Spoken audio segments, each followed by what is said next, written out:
He loved life. Local leaders say Wadea is an innocent bystander of hate connected to the... Whenever anyone suggests that Israel is willfully killing civilians, that is the most ignorant, bigoted, anti-Semitic bullshit ever. He has been an agent of death and destruction. You've seen this, calling for it. There cannot be a ceasefire. Anyone who calls for a ceasefire is a terrorist sympathizer under these circumstances. Applauding it.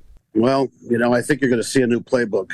And I think a lot of Palestinians are going to get killed. Came out and found her 6-year-old son, Wadea Al-Fayoume, wounded beyond belief. This young boy was stabbed 26 times. Really a tough story to report on tonight. He attempted to choke her and said, "You Muslims must die." 71-year-old Joseph Shuba now facing first-degree murder, attempted first-degree murder, and 2 counts of hate crime charges. The 12-inch knife was still in his body when he was taken for an autopsy. Somebody was radicalized. Somebody did the radicalizing. Israel kills enough of these sons of bitches. It's unacceptable. It's disgusting. I think Israel shutting off water, power, and food to Gaza is insane. It doesn't even make sense. Like, what's the end goal there exactly? This guy right here, this guy's trying to build a Dawah center in our country. I'm not talking to you right now. You're a sellout. You're trying to build a Dawah center here. Islam is violent by nature. Assalamu alaikum, brothers and sisters. This is exactly why we need the Deen Center, because we have over 300 million Americans who know nothing about Islam, like this guy. Hey, you want to have a talk? Yeah, this guy's trying to build a Dawah center in our country. And Surah 9 is the most violent chapter of the Quran. The Deen Center will be a source of light, a mega Dawah center, an educational center, helping our brothers and sisters in humanity truly understand Islam and Muslims. And brothers and sisters, remember the great rewards of just guiding one person in humanity to the truth is better than everything in this dunya. So get in on all the rewards and blessings. Click the link below, donate right now. May God Almighty Allah reward all of you.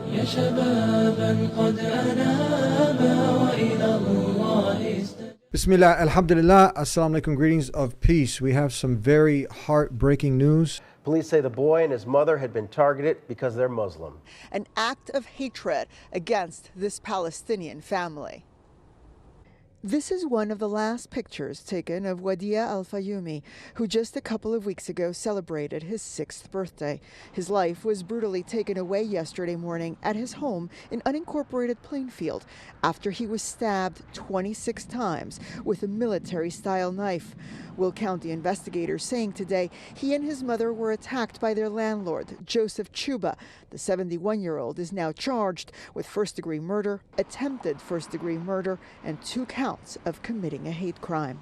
What we have is a murdered Palestinian child by someone who is radicalized by the environment in which we live right now that casts Palestinians as human animals. Just developed. I'm here with Ahmed Rehab here in the studio. This is the Deen Show. I love you very much. I love all the work that you're doing. When I was ready to talk about it, I would only talk to you. And I was explaining how much respect I have for the faith of Islam. Welcome to the Deen Show. The Deen Show. Assalamu alaikum. Wa alaikum assalam wa rahmatullah. We just came from the press conference. We often see these things now that are developing on the other side of the world, and you wouldn't think now, you are on your way to see me, and then you tell me that right here in our backyard, we had, fill us in, what happened? Yeah, this interview was pre-planned, and we were supposed to have it earlier today, but we had to delay it because of this incident, and you were there at the press conference, and you saw and heard. Sadly, our worst nightmare came to fruition. A warning to our viewers, the details ahead are indeed disturbing. You're right. We live in an interconnected world in all the good and bad ways, and what happens in some places affect what happens in others. A hate crime, a horrible, heinous attack on a 6-year-old boy and his mother by their landlord. Knocked on the door, the mother opened the door. He knocked on the door, and that he attempted to choke her and said, "You Muslims must die." He attempted to choke her, and he stabbed her, and he's yelled things like, "You Muslims need to die." She ran into the bathroom to call 911, and by the time she was out, he had located her 6-year-old son, stabbed him 26 times. The 12-inch knife was still in his body when he was taken for an autopsy. And she says in the texts to her husband from the hospital where she sits in serious condition, this all happened in seconds. You know, we're at a loss of words when you have something like this happen in our backyard here in Plainfield in the Naperville district, what is lauded as one of the safest and best neighborhoods to raise a family in the United States. Not one just of the in safest Illinois. place to raise a family, huh? Yeah, and this wasn't, you know, an arbitrary crime. This was a crime of hate, a hate crime, and somebody was radicalized. Somebody did the radicalizing. Israel kills enough of these sons of bitches that this is not a problem.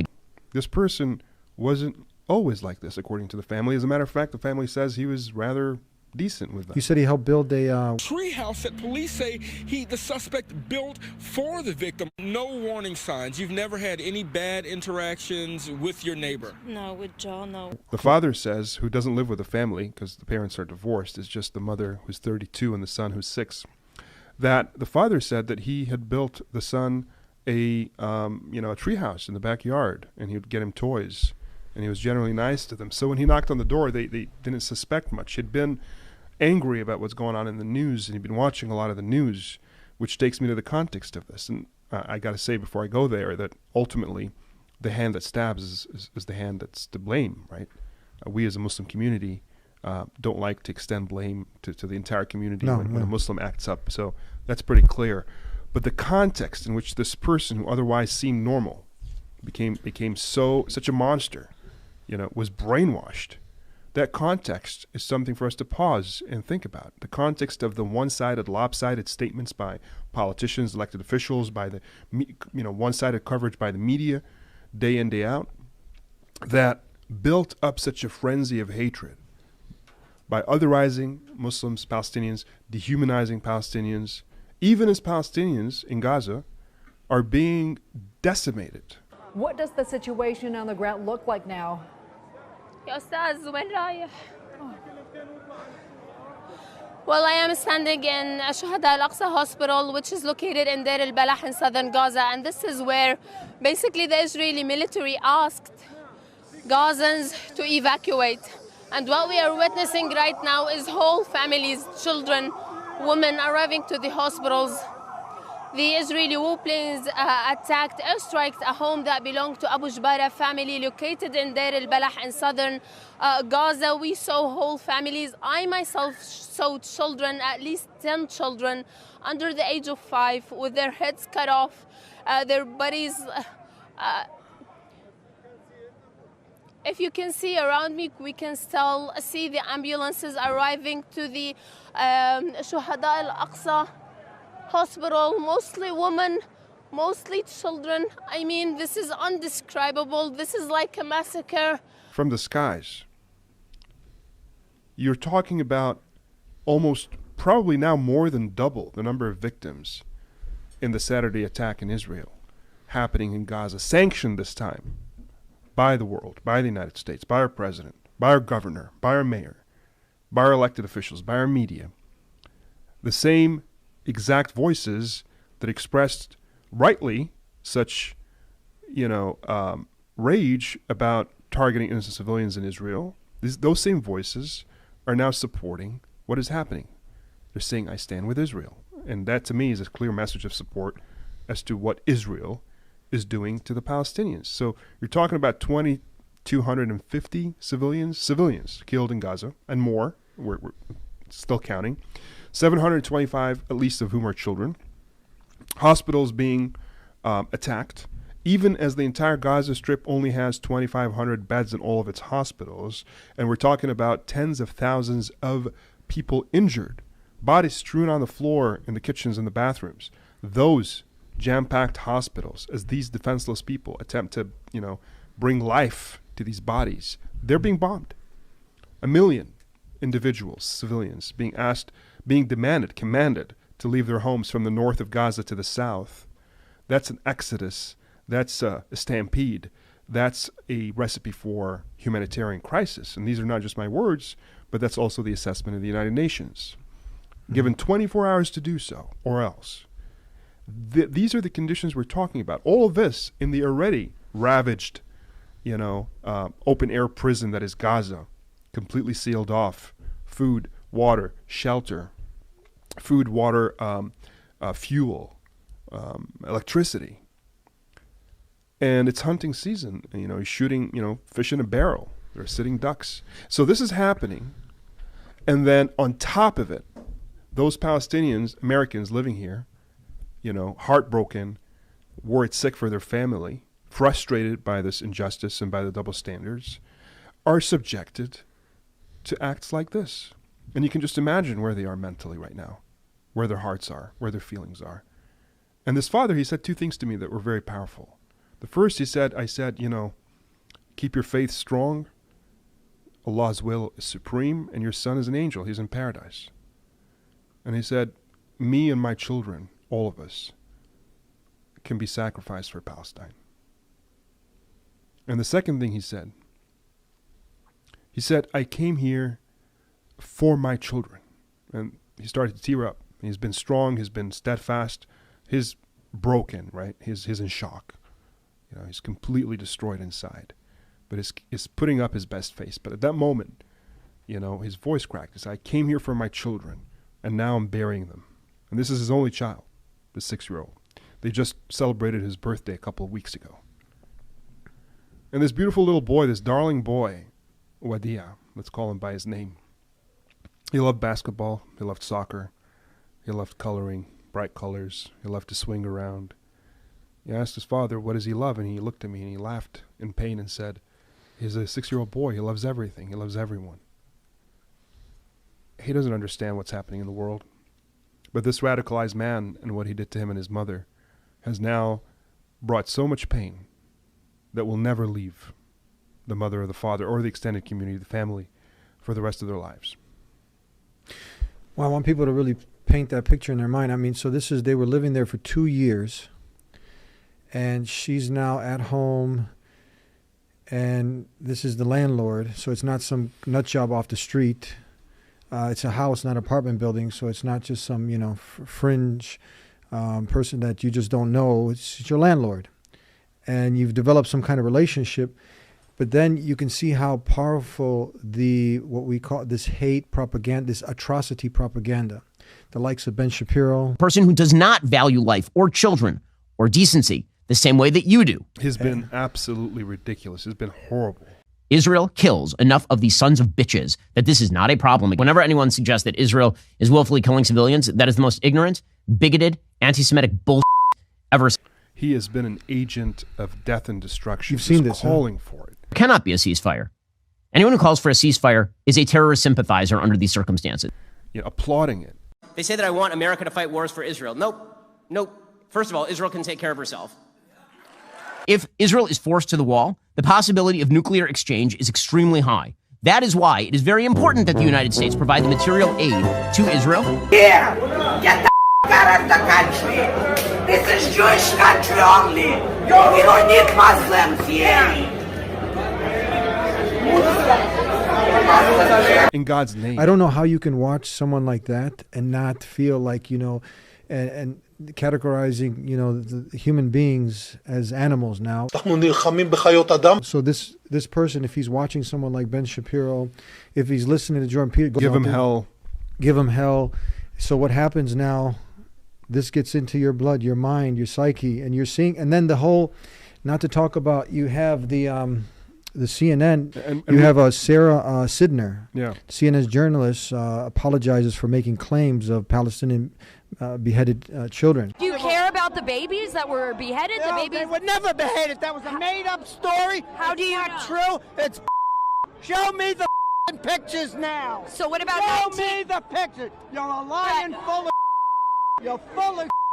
The reporting by one Israeli TV channel that 40 babies were murdered by Hamas, including being beheaded, makes a number of the front pages. We have asked on 3 occasions the IDF to confirm. They have not confirmed this reporting. If you don't read the newspaper, you're uninformed. If you do read it, you're misinformed. I was the CIA director. We lied, we cheated, we stole. Like, well, that went viral, and it started with a soldier who's known for his right-wing tendencies, who spoke to a journalist who's apparently known for being incompetent, because she was. Mm-hmm.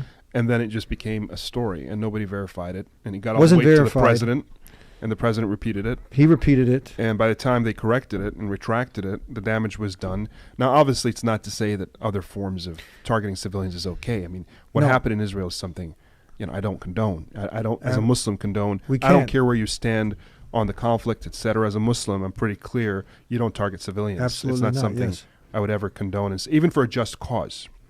But I thought we all agreed on that. I thought both sides agreed on that. But the same side that agreed with me that this is atrocious when it happened in Israel suddenly turned around and applauded it, accepted it, and on top of it cheered for it, on top of it became material support for it, gave $8 billion, gave our biggest frigate, our biggest warship for it, and gave every piece of moral support, every statement you can give, that I stand with this, is what they're telling us.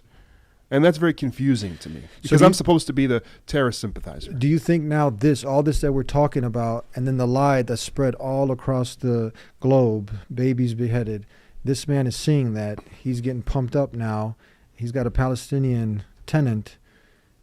That's part of it, but it's not this one story. It's, the whole atmosphere. The atmosphere, right, along with the story. That failed to distinguish between actors of a crime and people, rank and file, families, and moreover giving their blessing to the decimation of these hundreds of thousands of people from the skies, dehumanizing them as human animals per the verbatim language of the Israeli defense minister. Nobody chided him for that. Nobody, approached him with any words of criticism for using these racist, inhumane terms.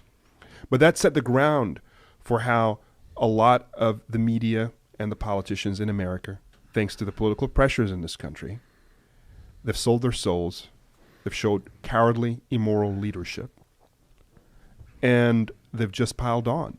And so someone like that person, some weak-minded, weak-souled person, becomes radicalized, becomes brainwashed, and acts upon it. They've turned neighbor on neighbor. This is somebody who built a treehouse. Now he's somebody who's stabbing his tenants to death. choker and said, "You Muslims must die." And we have to pause and ask, what is the power of media? What is the power of this one-sided, volume, this onslaught of material that breeds and fans the flames of hate? Yeah. I'm just trying to wrap my mind around it. It just all this that's we've seen this before, Eddie, haven't we? We've seen this post 9/11. You would think that we learned from this, and we now haven't learned a thing. We're back to square one. We're back to square one. It seems like, huh?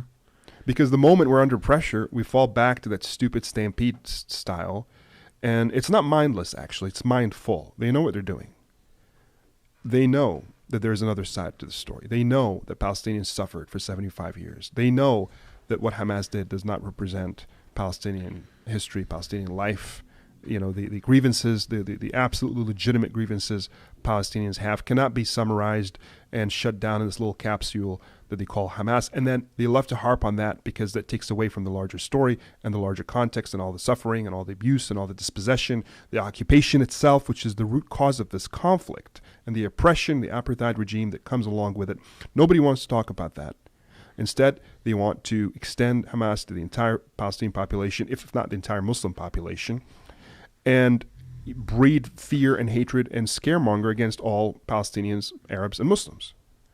And so they can justify their war crimes, and so they can have a cover for the immoral, death and destruction that they're wreaking on regular people. Mm-hmm. So it's not that people can understand when they cut off the food, the water, the electricity. You have 2 million people, human beings. So they know now. They know they're violating human rights agencies. Organizations are stepping up. The war crimes are being committed. Targeted attacks on civilian infrastructure with a clear aim to cut off men, women, children of water, electricity and heating with the winter coming. These are acts of pure terror, and we have to call it as such. Collective punishment. Collective punishment. Right. But it's not that people can't identify that the human rights. They understand the human rights, but they have a problem distinguishing who's human, it seems like. It's just a double standard. Yeah. I mean, we understand that these acts are wrong when it's the right victim. If it's Israelis, if it's Ukrainians, if it's so that's the game now. Okay, they're human, but these are if animals. It's in Europe, if it's a white population, but somehow when it comes to brown and black, quite frankly, we don't seem to get it. All of a sudden, we get confused, and we can still see in front of our very own eyes the same images of destruction, right? Targeting civilians, hospitals, schools, neighborhoods, but suddenly, we don't have the same response. We don't have the same morality. And suddenly we're excusing it. And we're saying, but they use these civilians as human shields. His hat got in the way of my bullet. Yeah, you've heard probably most of these talking points. It seems like they got a memo and just everyone is repeating the same talking points. I call it a stampede of madness, of immorality, of hypocrisy, of hate. It's a stampede, just like the wildebeest, mindless. You know, I talk about human animals. It's human animalistic to fan the flames of hate and to excuse the murder of civilians at this level. There's a lot of Christians also are starting to wake up to this and call other Christians who have gone towards the Zionism and calling them away from this. But I'm also just shocked because you see, our friends and others who are out there, many conservative Christians who now have fallen into this trap and they're going down this direction. And you have Jesus, who we love, is one of the mightiest messages, obviously. We love Jesus, peace be upon him. He was just a prophet. Right? No. We don't even believe he was a prophet. What do you think he was? What do you guys think he was? What do I think he was historically? I think he was a Jew who tried to lead a revolt against the Romans and got killed for his trouble. Just like a lot of other Jews at that time who were crucified for trying to lead revolts against the Roman and got killed for their trouble. He's the Prince of Priests, and we preach this love your neighbor, this, that, and the other. But it seems like, and I was listening to this Palestinian Christian, and he was like, talking against the Zionism and the Christians. He's just really disappointed how they said how they've pretty much forgotten about them, the Christians there. Right. That's a missing part of the story. Again, all of these human stories are missing because they only want to talk about Hamas. Because when they only talk about Hamas, they're able to render Palestinians as orcs, right? As sort of, they're just an extension of a militant group that kills. You've heard this term that they call them now, orcs, huh? I mean, that's the description I would use as to how they're. This is a rabbi, actually. I was listening to one of on the extreme side, was actually. Oh, he did actually use that term. So I didn't even know that. I just want to say this to our Christian friends. Just to call it as it is and say it straight out. You guys are worshiping one Jew. That's a mistake. You should be worshiping every single one of us because we all die for your sins every single day. And that's exactly what's going on here. Yeah. We're all God's firstborn, and we're dying for your sins right now because the Jewish people in the land of Israel are the bulwark against the orcs. Mm-hmm. Okay? The orcs are coming not to a theater near you, but to your home. I actually didn't know that. Yeah. But that's how they're trying to present Palestinians. Mm-hmm. And so... listen, you have to justify mass murder somehow. So to do it, you need to dehumanize those you're trying to wipe out so that nobody can come after you and say that you are a mass killer, that you are engaging in state terror. You have to justify your act. And so you have to build up the hatred. You have to build up the dehumanization.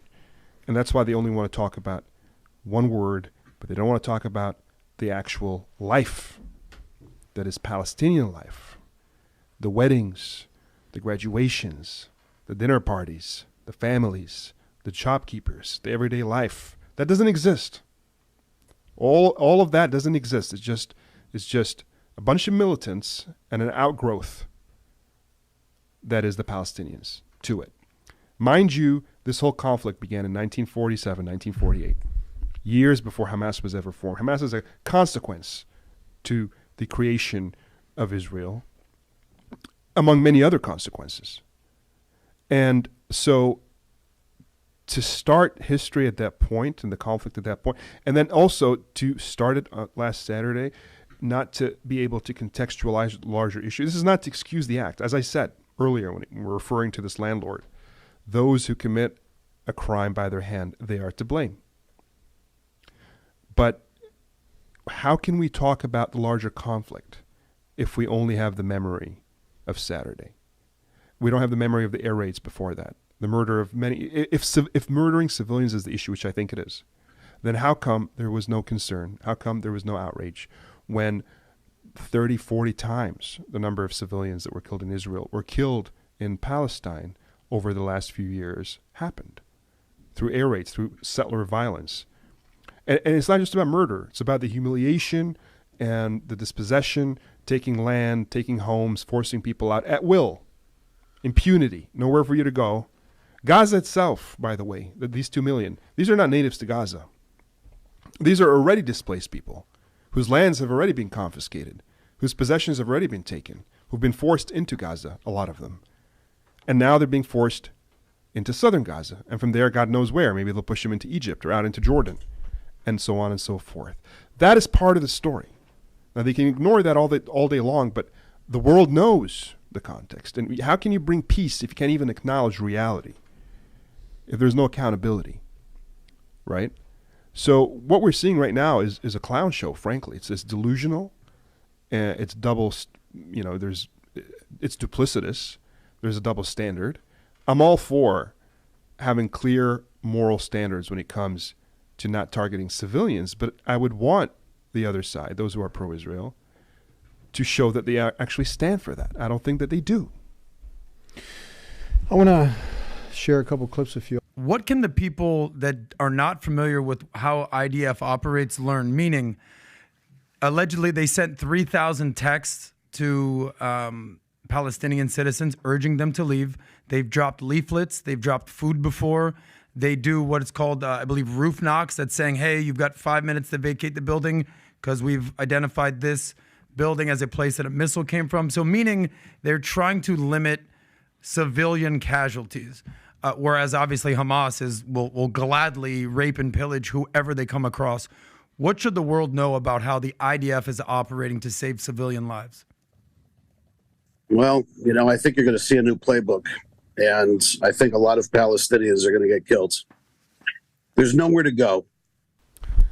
I mean, this is what they call gaslighting, right? Gaslighting. This is gaslighting. I mean, this is insane propaganda.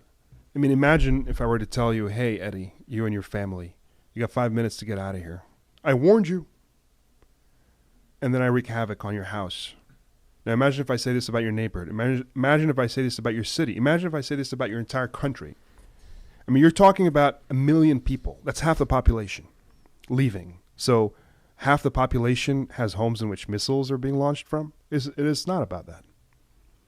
And this whole so-called benevolent IDF is part of that ridiculous propaganda. I mean, the IDF is created to gun down Palestinians, to take over land. We have a right to defend themselves, they say.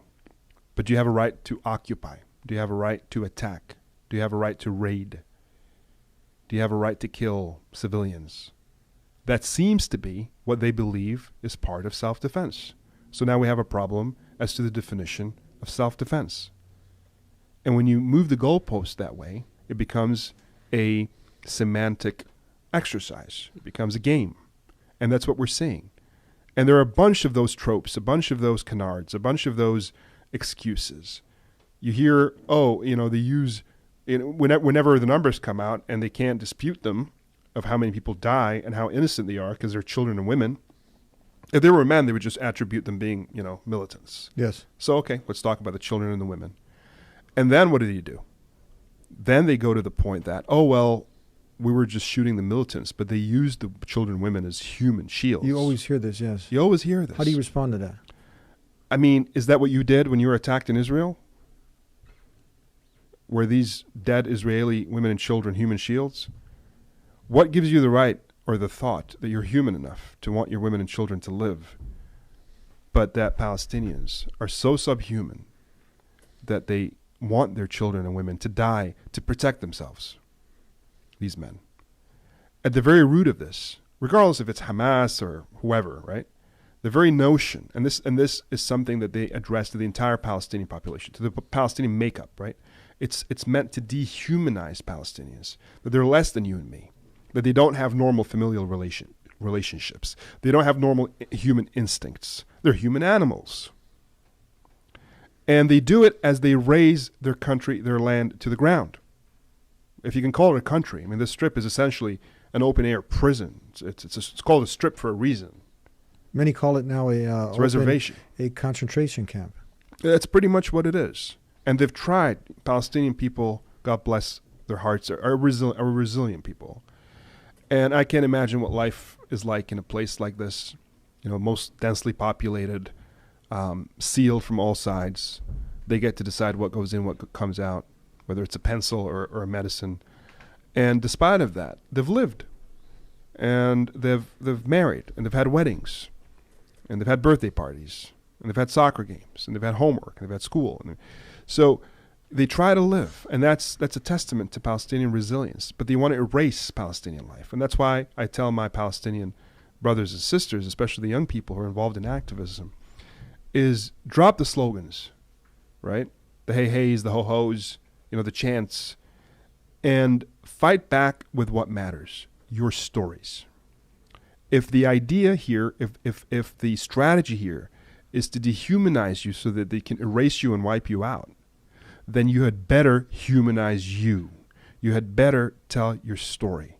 The story of your cousin, of your nephew, of your aunt, of your uncle who is back home, what they're going through. Put a face to the story.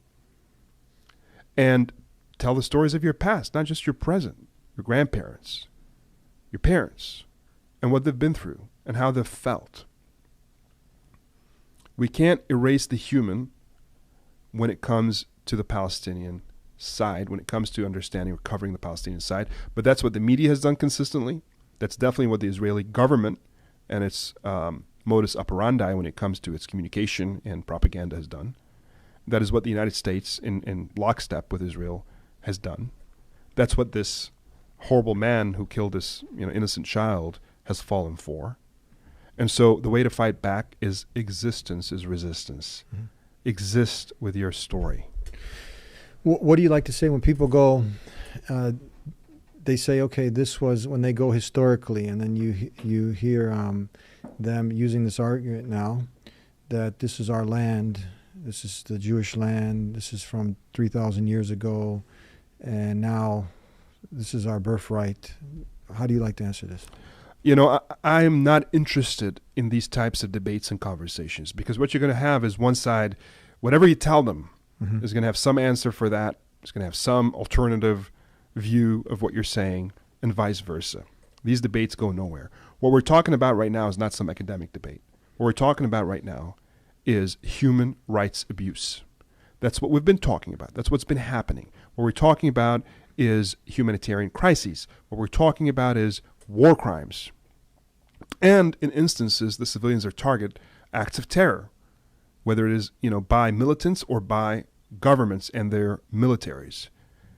And so that's what interests me in terms of we have to have that tough conversation, and we have to level and say, look, you can't get away with this. Mm-hmm. You have to be accountable for this. Those who say, I stand with Israel, have to own this. That's you telling me this. It's not me. You say I stand with Israel. So you say I stand with war crimes. You're telling me you stand with oppression and occupation. You're telling me you stand with razing hospitals to the ground in neighborhoods, killing of women and children. The stats are there. The numbers are there. The stories are there. You're telling me you stand with that. I don't tell you I stand with terrorism. I've never told you that. You accuse me of that. I've never said I stand with that. But you say you stand with Israel. So you stand with what Israel does. Yeah. And you see Israeli, Jewish, you have people, I recently saw an Israeli Jewish man, he's crying. It's unacceptable. It's disgusting. I've seen videos, I saw videos of Palestinian dads holding his dead 5-year-old daughter. I mean, and there was another one that as a father, it's even hard to talk about. This dude was holding his infant. It was a year old.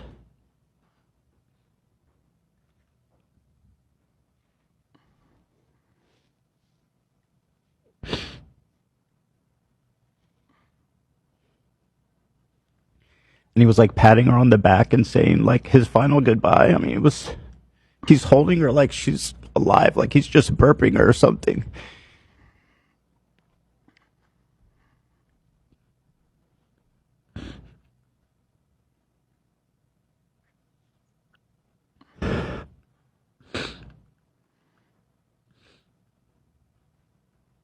I didn't expect to get emotional about that, but like, I'm a new dad and that shit really fucks me up. And I hate to see it. It's not right.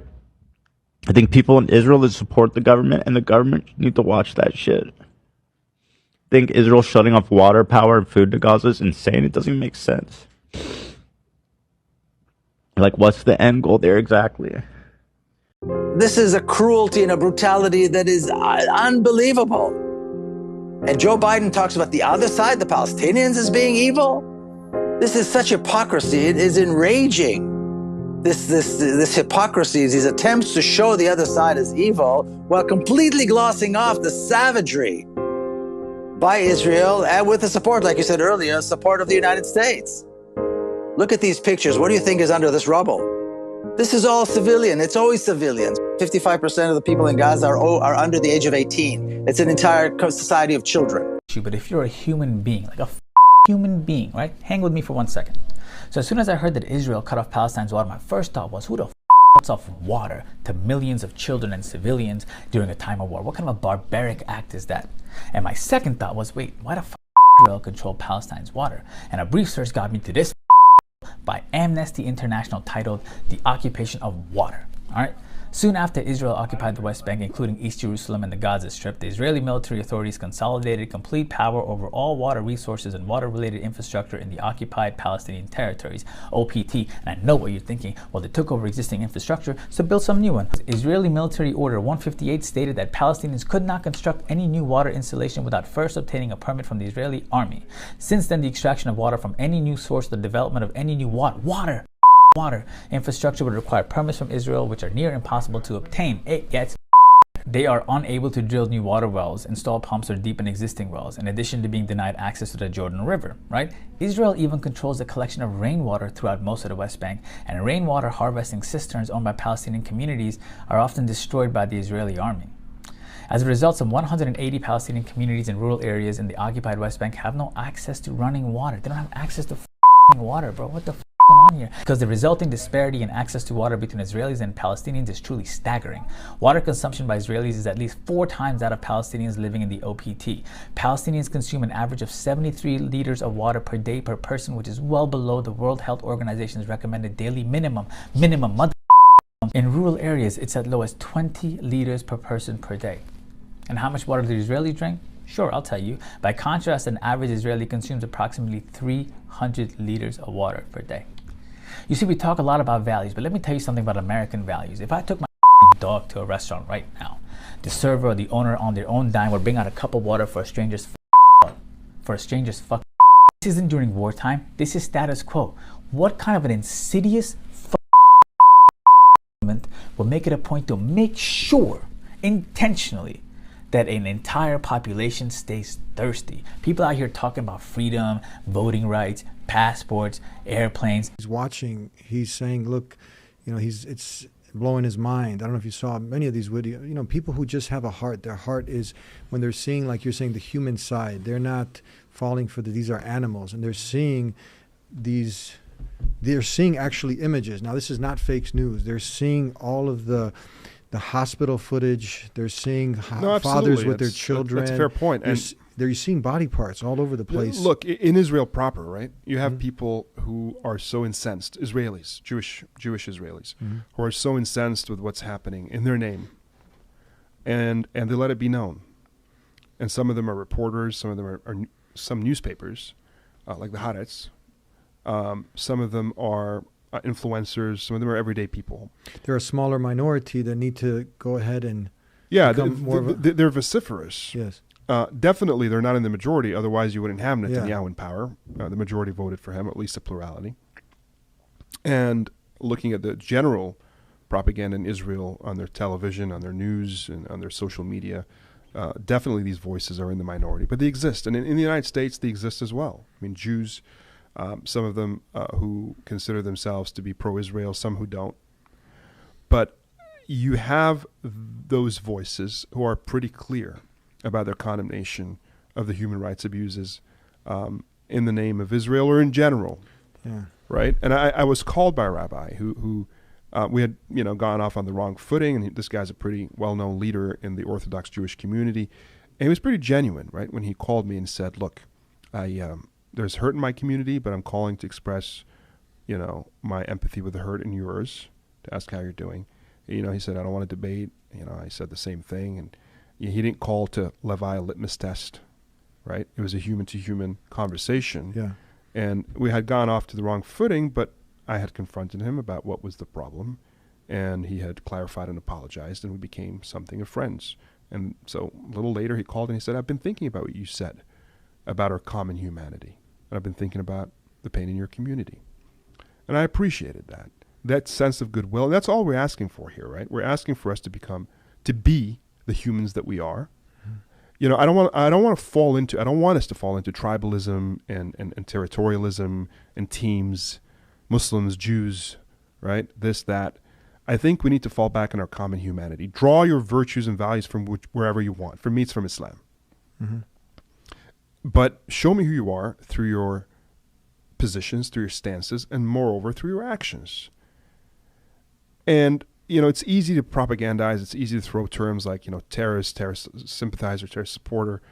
But, I've never stood for the murder of any civilian. But I see today in my country, in the United States of America, from my president all the way down to some shoddy influencer like Ben Shapiro,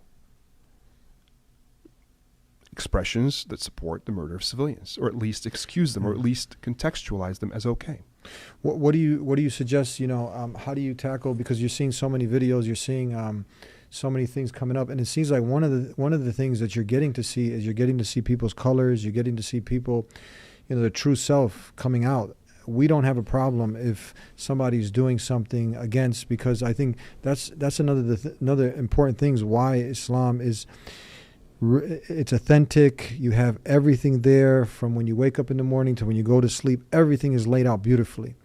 So we can call out someone if they're doing something opposite to Islam. If somebody's going out there and killing innocent people, we have clear. Prophet Muhammad, he clearly forbade killing innocent men, women, and children. It's very crystal clear. You can't get around it.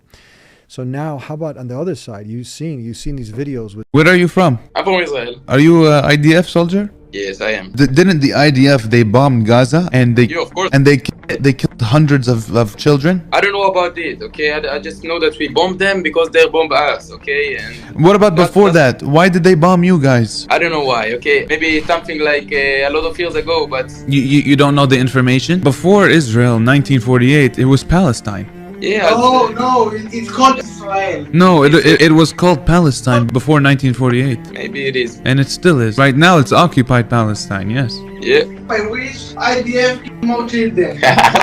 And I wish the IDF would find you and kill you, okay? Why? Okay.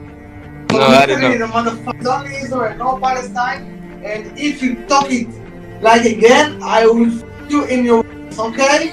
Motherfucker. Wait, does he kill innocent Palestinians? I kill every Palestinian you see. So every Palestinian you see, you kill? Every Palestinian you see, I just...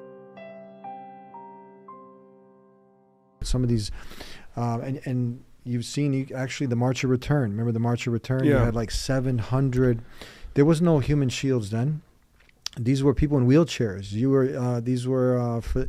had journalists. You had just your average person who was there. They weren't putting anybody. There was no soldiers there, so they were trying to protest peacefully. And you see, I think it was like 108, almost 200 people were gunned down by the IDF. But then you're seeing the IDF. Where are they getting this? You see some rabbis. I don't know if you see these who are saying, "Show no mercy." Anyone who is merciful over vicious people ultimately will become vicious towards merciful people. There is no permission from the Torah to have any mercy whatsoever during war. Not on children, not on women, not on anybody. Why? Because if a person understands what is war and why you're fighting, they're actually saying you're actually in a time of war. You're not supposed to. Have you seen some of these videos? Yeah, of course. I mean, there's definitely that component of and then you radicalization, right? The religious radicalization. It's out of this world. The hyper-nationalist. So now, our Christian friends and others who are supporting this, shouldn't they be calling this out? If they see, shouldn't they be stepping up? Like absolutely, because again, I mean, these are all gimmicks. I mean, you know, when we get these calls from people who say, "Do you condemn this? Do you condemn that?" I say, "Look, stop it with your gimmick." You tell them just. I say, "Stop with your gimmick." You know where I stand because I've never told you otherwise. It's a but gimmick, you're telling me you stand with this, so you got to explain yourself. Mm-hmm. Okay, because what it is, it's a distraction tactic. It's put you on the defensive tactic. Yeah. I'm supposed to sit on the hot seat and debate some schmuck like Hannity or O'Reilly or somebody, while they ask you all these questions and sort of vet your moral character because you're not as moral as he is, while this, jerk basically is supporting the murder of children and women and not apologizing for it, beating his chest proudly, saying he stands with it. So no, we're not playing this game. Yeah. My virtues and values are clear. They're consistent. I've never said otherwise. And you've told me where you stand. So you need to explain yourself. That's where it's at. Mm-hmm. And today, it's, again, if it were in the reverse, I'd have the same position. If it were the Palestinians with a massive army, a strong army, and the Israelis who were, cooped up in some strip, I would have the same exact moral position. It's not about teams. It's not about colors. It's not about tribes. It's about justice and truth, and the principles are consistent for me. It just so happens that in this instance, we have a clear occupier and occupied, oppressor and oppressed, who happen to be on one side the Israelis, the other side the Palestinians, as it stands today. Yeah. Have you flipped it and asked them, and how was their response? You interact with a lot of different people. Because obviously your position is clear. We condemn killing of innocent life. Clear, it's clear. We have no problem hesitating in doing this. But when you ask them, do you condemn right now, what is it like, how many babies have been killed right now? 500, 600? How many? Around that number, yeah, hundreds.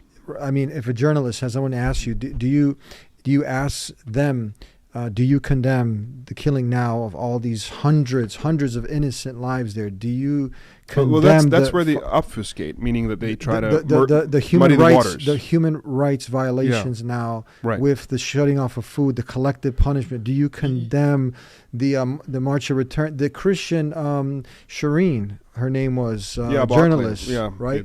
Who was journalist who was killed, who was assassinated, journalist who was and assassinated, and then all her coffin carriers were brutalized. Do you condemn? You can go. The list can go on and on and on. They'll always. Again, what do they say? They'll always have an excuse. They'll always have a deflection. They'll always have a counterattack. So in the case of what's happening in Palestine, they'll say, "Well, they brought this upon themselves. At least we're giving them advance notice. Hamas didn't give advance notice in Israel, they've had this land for whatever number of years, and instead of building it up, they've decided to send their terrorists upon us, and they'll justify and justify and justify. To which I say, again, we can go back and debate each point and the history and the context, but I'll keep it simple. What do you say? You told me, you are the one who told me, that there can be no justification for acts of terror. There can be no justification for the murder of civilians. And I agree with you. I happen to agree with you. But then you reneged on that position, and now you're telling me there is justification sometimes, when it's me doing the killing, for the murder of civilians. When some people, and there are people in the Muslim community, in the Palestinian, the Arab community, who will have a hard time condemning attacks on Israel because they feel that they will lose political capital. And that's what's happening on the Israeli side. They're obfuscating on the morality because they feel that they're afraid to lose political capital. And so, however, when those attacks happened in Israel, it was clear to me that the Israeli side was saying, you can't ever blame us for this because there's no justification, regardless of the context, regardless of the occupation, regardless of the oppression. This is condemnable, period. Fine. So now are you coming at me and saying that there is some context, some justification, some whatever mitigating variables for the murder, the mass murder of Palestinians in the Gaza Strip? You see how that double standard works? They can't. When you are morally inconsistent, you are immoral. To be moral, you must have two things: clarity and consistency. The reason they're not clear is because there's cowardice. There's no courage. You need moral courage to be morally clear. And secondly, you need to be consistent. In all situations, you have the same standards. I'm not seeing that from many of those who criticize us, from many of those who attack us. I'm not seeing it from politicians, from the media, from the Israeli side, from the Ben Shapiros. I mean, that's a guy who's been harping on God, God, God. And he said some very nice things about God and family for the longest time, but his mask has fallen under the That's what I'm stress talking test. about. Now you're getting to see people's true Right, colors. under the This is stress exactly what I'm test, talking he's been about. nothing but an agent of darkness, death and destruction. Agent of darkness. You know, he's appealing for it. He's raising his hands up to the skies for it. He's claiming God, his God, because he's only his God somehow, right? Justifies this and sanctions this. And there are hundreds of people who applaud him for it. And that's scary. That's scary. And there ain't no FBI watching that Facebook group or that Facebook page. And the radicalized voices who are calling for murder of civilians and applauding it. But you'll have a Muslim or an Arab or a Palestinian who says something that isn't remotely as abrasive, and maybe they'll be contacted or called. Before we conclude, tell me this. How do you, for the average person, I mean, now they understand, it seems like the mainstream media, same talking points, everything. You're talking about the human story. And people, if they just put themselves in the situation of these human beings, how would they react? Have you seen that movie, Swayze, Red Dawn? Have you ever seen it? A long time I've ago? heard of it. I haven't watched it. No. This is my generation. Then. Okay. A little older than you. But I think people should watch that. I mean, if you just anybody, we're people of the, Second Amendment, really valuing our land. Someone steps on our property. What do you think the average American? I mean, you see so much hypocrisy. I mean, we don't get to go so far in the conversation. But if we did, that's a valid point. I mean, we're still at the point of like Palestinians if you were just to compare, we put the American and take them out, how would they handle it? Right. If we put the British, right. You would think like, man, these Palestinians are very patient people. They are very merciful. Right. I mean, you have every American. In every red state, with a rifle or a gun and a sign. Well, that's not every American, but a lot. Get off my lawn, don't tread on me. That's what I'm talking about.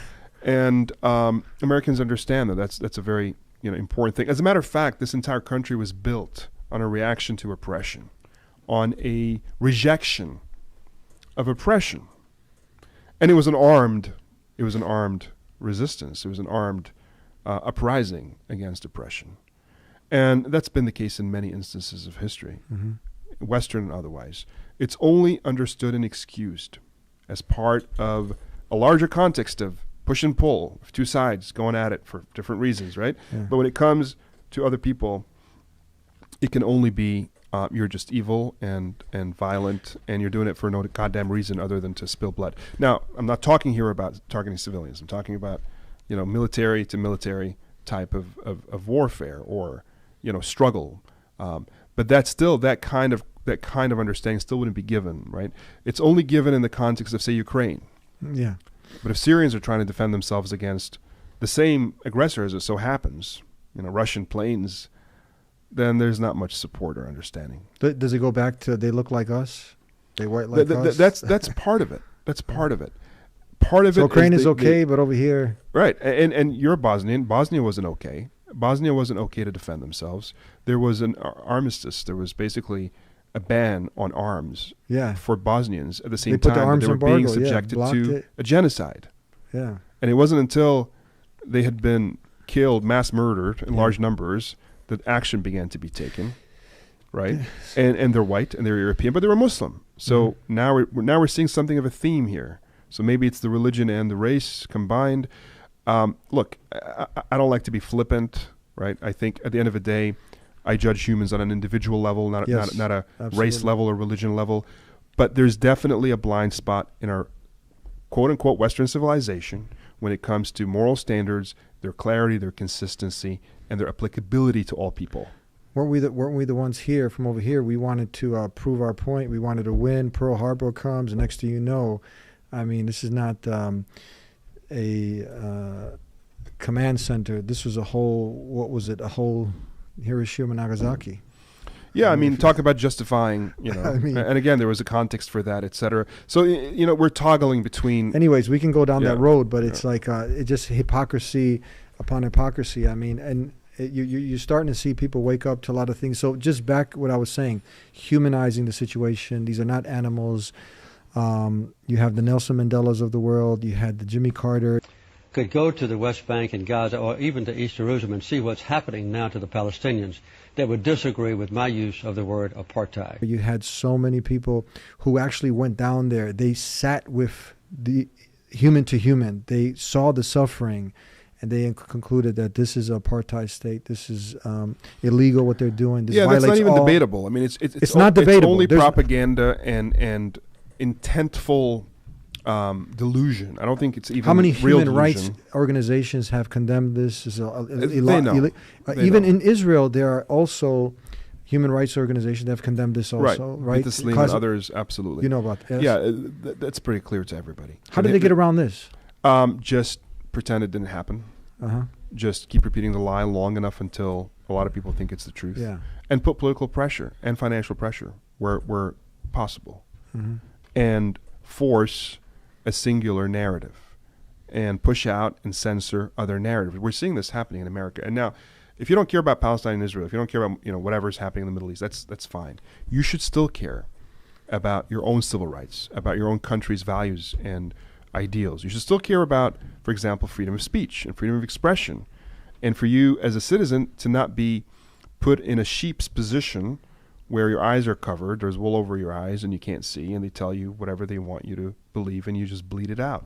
That should concern you as a free, red-blooded American citizen who says, don't tread on me, But instead, we're seeing a lot of people falling into the minion position, and they're not upset about the fact that that America's censoring information, making it hard for them to understand what's going on in the world, and that our politicians are basically placating what they think is the safer political position. It's not about morality. It's not about values.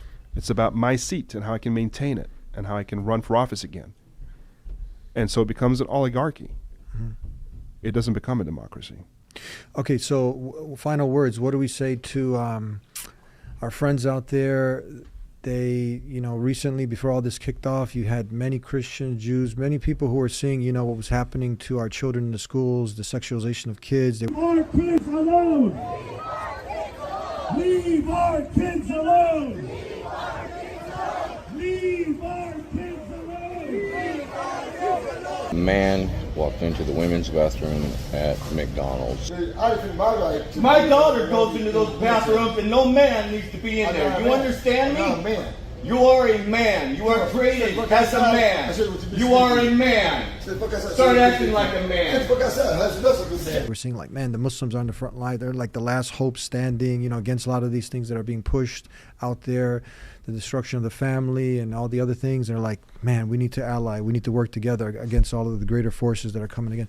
So they saw what the Muslim values were. They see we worship one and only one God, and now everything's kind of been derailed. We're back to square. What would you say to them? What would you say to them who are out there, and to awaken this, to the allies, to the non-Muslims, or to the Muslims? To the humans out there, to the non-Muslims. Well, let me begin with the Muslims. both. To Muslims, I say, remember your own values, your own standards, and don't let anybody, including anybody's injustice or evil, cause you to reciprocate or to lose sense of your standards and values out of anger, out of frustration, because then they win and you lose. The real strength, the real win, it doesn't matter if you die, right? You win still if you die on your values and standards. That's what our prophet taught us. Did you see just, and this is real important, this is good, because we will call out our people who are Muslim, our own in the community. We will reprimand them, condemn them.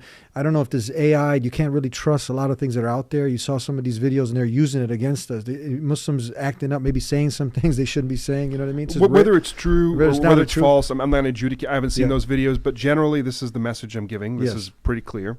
That we have to be a moral people, and we have to have clear standards. We have to let our standards be known, and they have to be consistent. And we shouldn't be afraid, or we shouldn't let any political situation or any situation of duress cause us to falter on these values. Okay, steadfast, consistent, and persistent. Once we've done that, once we can achieve that, and I think, a lot of us are, then we can have some ground to stand on to call on others to the same level of standards. But if you don't have that, you have no leg to stand on. And I say that to everybody, whatever you are. If you're Jewish, you have beautiful, teachings of great moral standing. If you're Christian, you have the same. If you're most of the world's great faiths, if not all, you have something you can stand on. Find what that is, stand on it, but stand on it with genuine selflessness. If you worship God, then remember, God is in charge, not you. There's only two real religions in the world, if I may. There's the religion of God, and there's the religion of ego.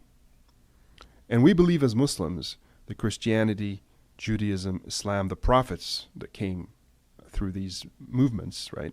They're all of the same strain. They're all of God, right? They all preach the same basic message of God. And then you have humans, including those that claim to be following these prophets and these religions. So these are not two separate domains. They sort of intersect. Humans who've chosen to worship their ego, even as they claim to be men of God or women of God. And so that's the separation for me.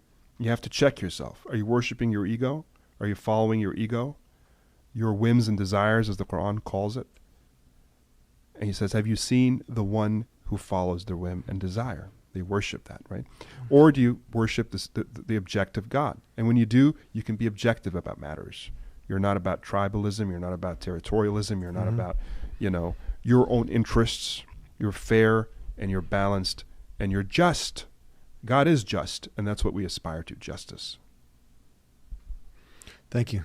Ahmed Rehab, thank you so much. Thank you very much. Thank you. Thank you for shedding some light on this. And thank you guys for tuning in. And we'll see you next time here on The Deen Show. Until then, peace be with you. Assalamu alaikum. I have no doubt that bi'idhnillahi ta'ala it will be a successful project, inshallah. I've had the blessing of knowing Brother Eddie since he started The Deen Show, and he's one of the most sincere and most dedicated people to the da'wah that I have ever met. So please do support the Deen Center. Jazakumullahu khairan.